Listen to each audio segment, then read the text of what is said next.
If I'm Rizal, I will not only wield my pen to awaken the minds of my countrymen. I will also offer my hands to heal their wounds and help ease their suffering.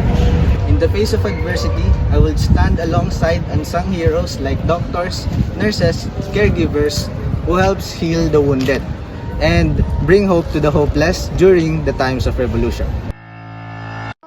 Kung ako si Rizal, uunahin ko pa rin ang kapakanan ng bayan kaysa sa personal na kaligtasan.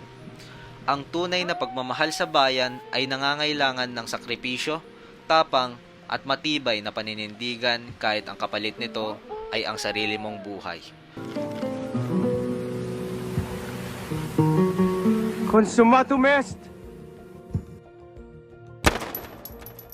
Tulad ng ipinakita ni Rizal, ang paglaban para sa kalayaan at katarungan ay hindi madali. Ngunit ito ay mahalaga para sa hinaharap ng bansa. At gagamitin ko ang aking talino, kakayahan at koneksyon upang ipaglaban ang karapatan ng mga Pilipino.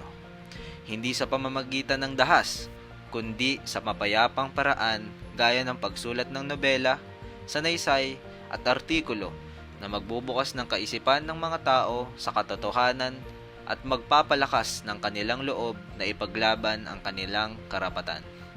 Kung ako si Rizal sa panahon ngayon, gagamitin ko ang makabagong teknolohiya, social media at edukasyon upang ipaglaban ang katotohanan at karapatan ng bawat Pilipino.